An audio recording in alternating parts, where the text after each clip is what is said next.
Hey everybody, welcome to a brand new edition of the Rundown with Ramon podcast, where we interview amazing leaders and entrepreneurs talking about how you can live your best life or start or grow your business. So I'm glad you're here today, and I know we're going to have an amazing discussion all about security. But you know what? It doesn't have to be just security. It could be about family, could be about business, could be about leadership. We'll see where the discussion goes. But Andrius, thank you so much for being here today. I appreciate it. Andrius, thank you for being here today. And can you give us your full name, your title, and where you work, just so we hear that clearly for our listeners? I'm Andrius, Lithuanian name, so Buinovskis, and currently I'm head of product at NordLayer. So who don't know, this is a network security product. Network security belongs actually two big products. So it's NordVPN, it's designed for B2C clients, and NordLayer is for B2B, right? So we are kind of increasing security and helping specifically SMBs to become more secure, and in all that very kind of fragmented environment and full of different threats environments called cybersecurity. For sure. I heard one thing when I was at an event, and I want to get your reaction to this. For the smaller businesses, they said, "Oh no, I'm too small. No. We're not ready yet. No. You know what? When we get 5 employees, we'll focus on security. No. When we get $2 million in revenue, then we'll think about it. Right now, we want to focus on Facebook Reels, TikTok. We want to focus on, should we be on Substack or email?" When you hear business owners say, "I'm too small," what's your reaction to that? Too small about Yeah, security reaction. yeah. So talking overall about what are the challenges and why they are not, so keen to go into protection, I think that we have two things in mind, right? So it's about mindset and a budget. Mm, And then we're talking about mindset. First, which comes in my mind is always that we are still not so interesting for possible threats, and mm, I think that this is a very big misconception here. As even the amount of people doesn't matter, because while you are protecting company, and yes, of course, in company in B2B world, so the most important part is to protect company resources, but overall you are protecting employees themselves as well. Right? mm. So this is one of the very first ideas and what comes to my mind. I love this. And what are your thoughts also, Andreas? And again, thank you for your time today. When you think about a large multi-billion, multi-million dollar company in the US, whether it's Target or Starbucks or Coca-Cola, whoever, your clients, big companies, they have these network operating systems, whole teams of people, infrastructure. Andreas, a small business cannot have that. It's the law firm, their 27 employees, their executive assistant, their website designer. They don't have a team of people. So it seems unfair. The larger company has a whole security division, digital security. The smaller company, we cannot. Thoughts on that disparity? But my understanding is hackers want both of us. They're attacking both, but yet one has more resources than the other. It seems very unfair. Yeah. So I would like to come back a bit, in time, right? Just Okay. to take, let's say, 10 years ago, right? Sure. So how it was done? Then it was bad actors. So it's actually hackers, right? Sitting and targeting specific companies, and Mhm. mostly large companies with big, assets Mhm. to be hacked and some information acquired. Right? And today, especially when we talk about AI rise, Mhm. right? So all that artificial intelligence rise. So they are actually improving and boosting all those which at that moment were not your bad actors, but big, hackers. But Mm. at that moment they were opportunists, right? Just trying one thing in one direction, another thing in another direction. And now then with all that AI part, so actually these opportunists are becoming the major threat overall. And Mm. they are actually targeting smaller companies because they can do on a large scale. They can do, personal attacks. They can uh, do way more harm than it was even before. So Mm. today, everyone must to start and to apply at least several practices of cybersecurity. And here we are for example, we are specifically designing product which is kind of attractive for SMBs because we are building it in the way that it would be easily to understand for our clients, and they do not need very sophisticated environments or very high-level technical competences to just start onboarding cybersecurity best practices. So I love that. now we are trying to bring I would not like to say simplified, but simplified from user perspective. Simpler. Simpler, yeah. Yes. Easy, more easy to use. Yes. But under the hood, it actually sometimes it's way more difficult and maybe more advanced than just a plain, very granular security implementation. And I'm always trying to spread the knowledge that there are even products designed for different level company maturity. Right? So, and whether you are one company or you have a couple thousands of employees, you can find a solution where you can just start. Right? And even in our environment where we have more than 11,000 business clients here, and also we have clients with few seats, right, and more than a couple thousand employees, right? And that's what we are building, and that's the message I'm bringing to the market.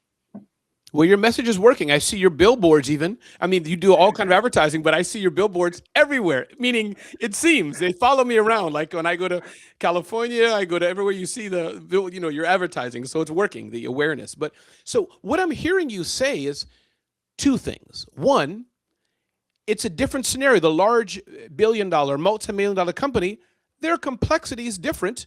And yes, they may be targeted because also back in the day, years ago, like the famous American bank robber, where's the money? In the banks. But I'm hearing you say today, even in modern times, even the smaller business, it's easier for the hacker, so they can afford to maybe, I'm just hit a few buttons, and attack more. So the ROI of theft may be leveling out. Hence, small businesses still need to be secure. Am I hearing what you're saying correctly? Yep. So small businesses has to take a proper action to that. And from even mindset point of view, right? When we are talking about business and the information that they are holding in their environments, so they should understand or just to get more awareness how hackers could use their information. Even a small glimpse into the emails and getting a list of invoices or which partners they are working, it is already a basis to start some targeted attack, right? So, because if somebody, like a simple example, if somebody is paying for certain services for company X, and bad actors can understand this, they can send an invoice from company Y and would say that, guys, sorry, we have renamed our company, we have changed an address and as well as a bank account, which is understandable, right? That's very common. No problem. Yeah, that's very far. We're doing some business together. I email Inga, our colleague who's with us there. I changed my address. That's fair. Continue. That's a very good scenario. It happens. Go ahead. It happens, and then this targeted company just transfers money to a wrong account, and it happens for a couple months, right? Until the company, sees that somebody is not paying, and only then they reaches out. Yeah. And that even this scale of artificial intelligence allowed to make it more precise, more targeted, yes, personalized. Yeah, and that can happen not only with companies, that can happen as well with private persons. Yeah. No, you're right. And I'm curious, what are some practical things? Forget NordLayer, forget NordVPN, forget the product. Are there practical things that you think we can do as business owners to just be more secure? Any suggestions? Because it's so complex. My phone, my that. Using us as an example, you get an email. It's from the colleague who you know, and I'm going to pick on Inga, I use Inga as an example. It says, pay Ramon $5,000. Pay him $5,000. We agreed. What do you do? I mean, do you? I guess my question. Here's my real question: do you live in a world of paranoia? Do you have to live in a world every day? Oh, I clicked it. Ramon, did you get it? You know how do? I don't even know how to ask you, but help me understand the world. Do you live in paranoia, or are there things you can do to at least go about business and be a little more feel good every day? You know, I don't know. You know, the funny thing about paranoia, so 10 years ago when I started to work for cybersecurity, and I understood what is actually happening, I literally was avoiding to use smartphone. Yeah. And it took me probably half a year to recover and to understand, I need to be just more conscious. Right? And this comes from awareness point of view. Right? So why we should use multi-factor authentication, right? Why we should use secure tunnels, why we should not trust anyone, or to kind of double check if something is happening irregular. And it's not about paranoia, just awareness.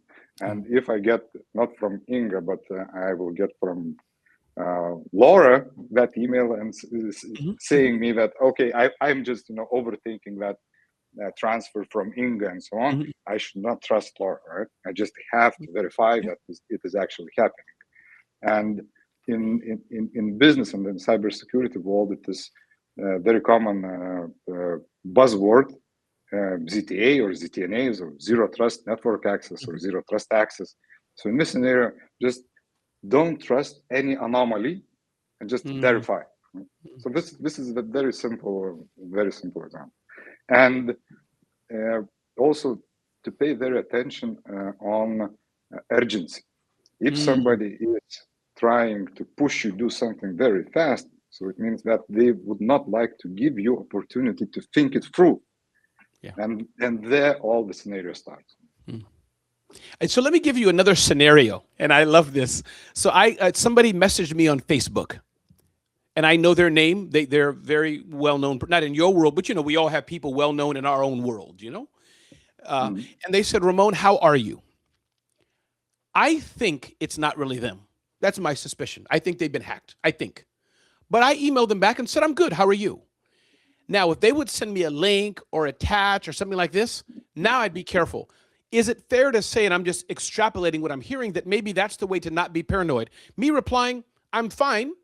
That, again, correct me if I'm wrong. That's no problem. It could be them. That's safe. But the next step, if they say, hey, Ramon, you want to come to the conference, click this link. They've never invited me before anywhere. They've never asked me a link. Maybe then I can text them the number I have and say, hey, just want to confirm, did you start engaging with me on Facebook since it's new? I don't know if I'm making it too complicated, or is that a fair judgment of maybe how we can live, or is there a better way? I don't know. It is really fair judgment. And that part, overall, it's not only about the messages now. Now we can, it takes 30 seconds of your voice recording, so somebody could pretend that, somebody is calling and you know who's calling because it's your friend. For deep fake, for visual, so it will take more time, but it's not so difficult. And actually you will take, FaceTime and look and say, oh, it's my friend, yes. But just you will think through that, is it actually the guy who's calling, and is it something common or something not common, and just be aware that that might happen. Or there is another boundary. So always I think that everyone should have let's say, at least in a family, to have a secret phrase. Right? So just to double check if it actually true. Of course, you will not be capable to use that via messages, but especially in face video calls or voice calls. So that would be very beneficial to have some secrets, so that only and should just to double check information. No, I love that. My wife tells me I joke too much. She says, Ramon, you joke around too much. So if something happened to you, we would all be laughing. So I love this. Let's move to NordLayer, to NordVPN. Help us unpack, what is the company about? What products and services do you have? Just give us an overview of the brand and what you have to offer us. But feel free to introduce yourself to the company, to our audience. Yeah, so first of all, we have two parts, right? Yeah. Two use cases when we are talking about the main use cases. One is secure internet browsing, and another one is secure resource access. Okay. So secure internet browsing, so we are adding the layer of security when we are talking about visiting malicious websites. For example, you get a phishing link, so we have a very big database of possibly malicious websites. We are preventing this.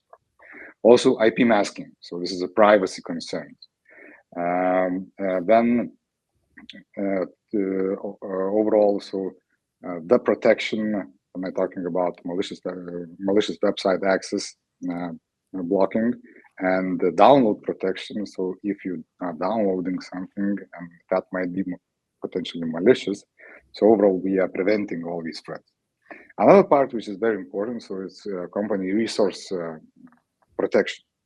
And here we have virtual private gateways where you can, set up an IP allo listing for remote or mobile, and of course, an on-site employees who could access these resources securely, and you would not need to expose these resources to internet, because these resources will not accept any connection from outside that network, which is already built and configured with help of our product. And of course, compliancy, the third one. So is when, I'm actually a fan of these regulations, which comes from governmental institutions, because they help a bit companies to navigate to what kind of security features and security solutions you should use if you are treating sensitive information specifically. And overall, we help companies to comply to them and to implement all these necessary tools so they could be more protected.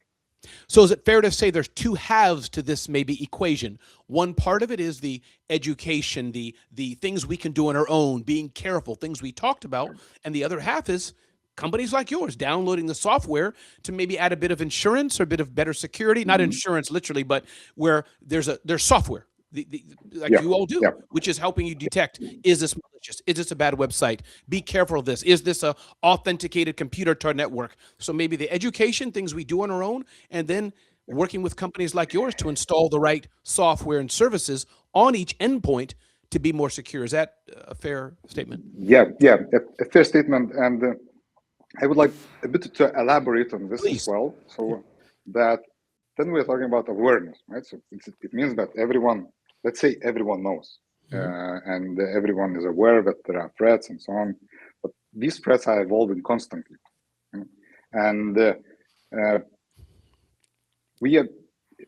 I like to say that the risk is never zero, because there will still be something new, something what is unknown and difficult to detect, and something might happen. So we are. I always try to avoid these buzzwords. That's okay. But it's zero trust network access solution. So what does it mean? So it is when you have access to certain resources, you are constantly checking if that specific user, which authenticated to multi-factor authentication and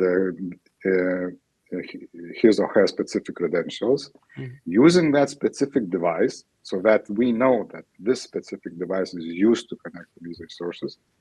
In that specific context, for example, that only from US you can connect to these resources, and specifically these resources might be accessed by this specific user.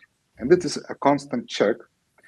What it helps to do, it means that if you are let's say, making that network segmentation, it allows you to mitigate the losses if eventually the breach happens. So this is also very important.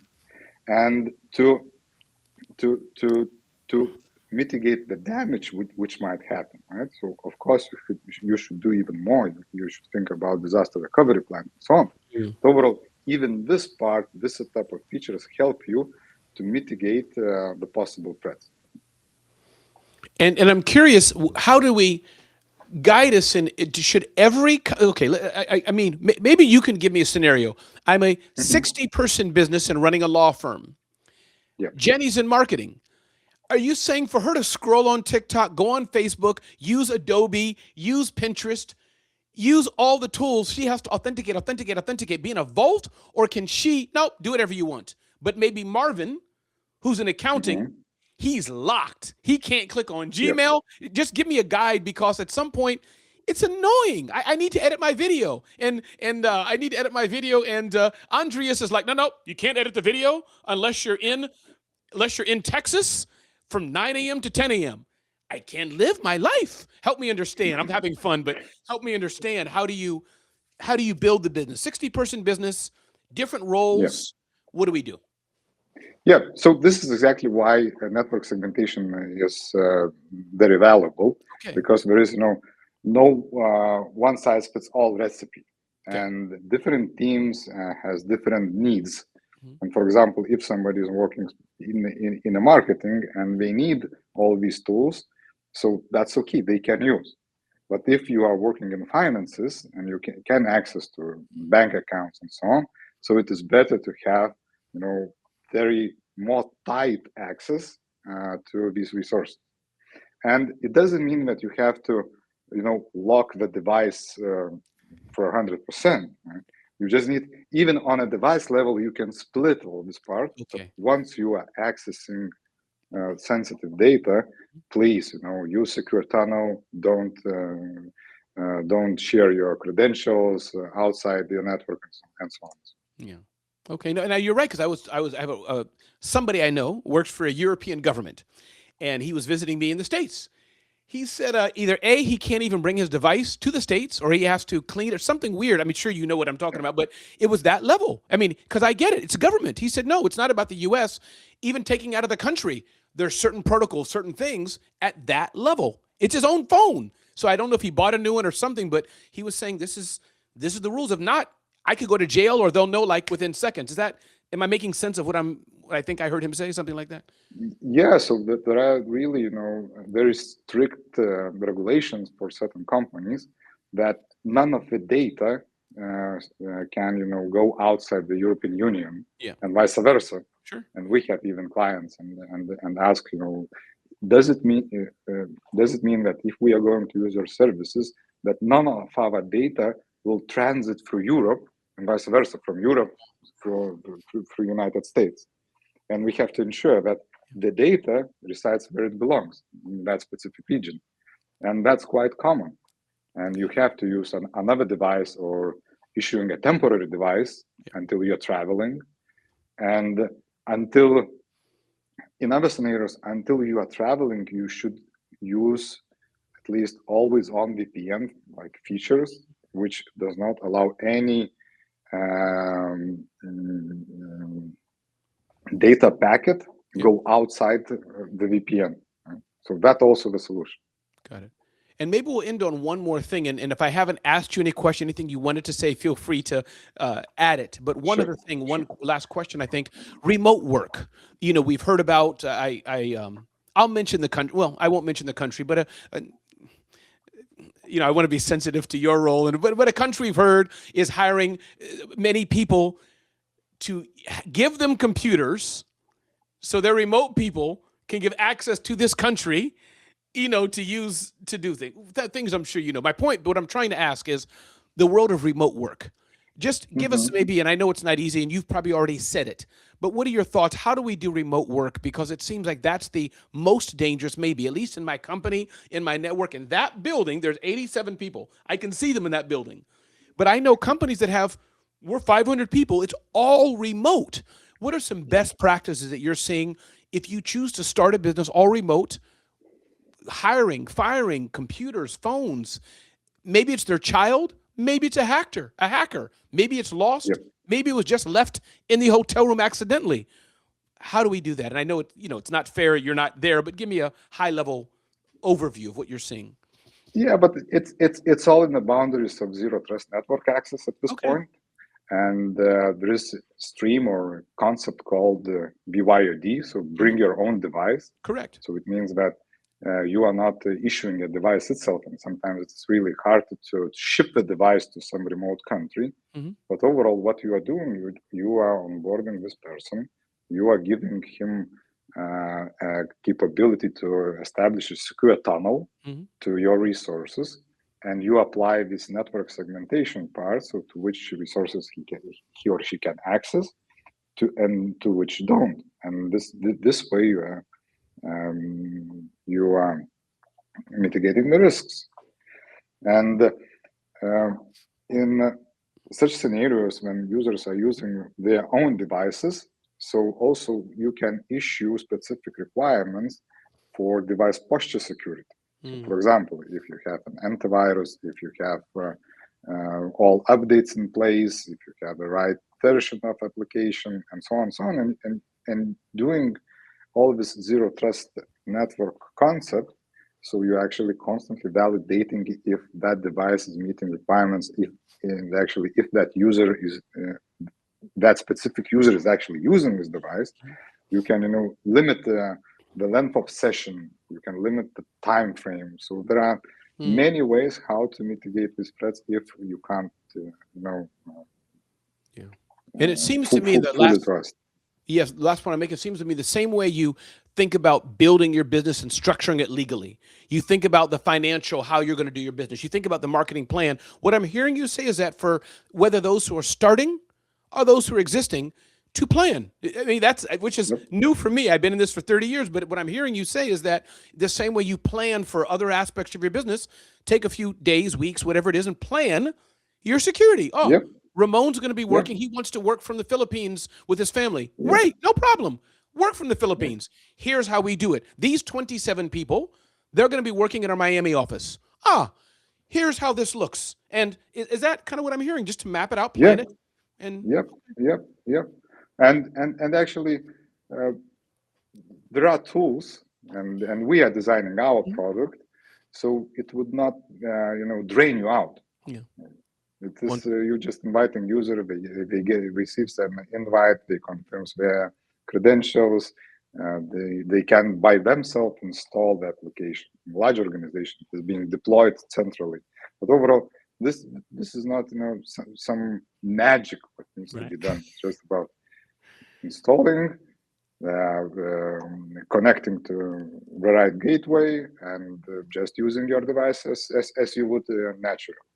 And you're already more secure. Yeah. And I love it. I think it gives hope to the small business owner. Anything I didn't ask you, anything you wanted to mention, and maybe if not, no problem, but anything you wanted to bring up before we end our discussion? So overall, just I would like to bring a bit of emphasize that sometimes we are expecting that threats are only those which are bad actors outside and somebody wants to harm. So at the very beginning, smaller companies, they are trusting every employee, right? But overall, there are also insider threats, and of course, there are insider threats which are actually malicious, which want to do a harm. But overall, we should understand that there are also not malicious insider threat, but also unintentional. Yes. Right? They just accidentally did something. That's true. Yeah. Also, there are behavioral, right, which brings their own tools and SaaS applications or any other applications to make their work, more attractive for themselves or easier, or they have certain practices and experience, and they don't know actually that this specific tool might be malicious. Yeah. All these browser extensions and so on and so on. So that's why that you need to apply a certain baseline of security features and protect not only the business itself, but also the employees, and bring awareness to employees that okay, so just mindset. I can do whatever I want, right? If I do it, if I will get caught, right? So okay, so what they will do? They will fire me, right? So, but that's not always the case. Sometimes, if the company will be breached, right, company might need to shut down all operations, Yeah. and you are responsible for the broader concept, not only for yourself. So, this bringing awareness that you can become a threat for a company, unintentionally. So, also is very important. I think that is powerful, and you're right. There's the inside threat, which could be, I don't know the numbers, but which could be bigger. And I like how you broke that down further. There's the intentional. Ramon Ray's angry. He knew we were going to fire him, so he tried to delete accounts. That happens. Or, like, it's more in the case of my family. Oh, Ramon, they said this cute little video. I clicked it. No, why did you click it? They didn't mean to, but it was malicious. And then just repeating, I like what you said as well, the other threats that come in. I mean, it's so important. So, no, thank you so much for this. I've had a great discussion. And again, one more time, give us your full name, name of your company, any website. One more time, please. Andrius Bunovskis, I'm head of product, NordLayer.com. Please visit if you have any size of business. So you'll definitely find something what can make you secure. Appreciate it. Just hang tight with us for 1 minute. And I'm Ramon Ray. This is the Rundown with Ramon podcast. Thank you all for being here, where you can find insight like this amazing discussion right now at zoneofgenius.com.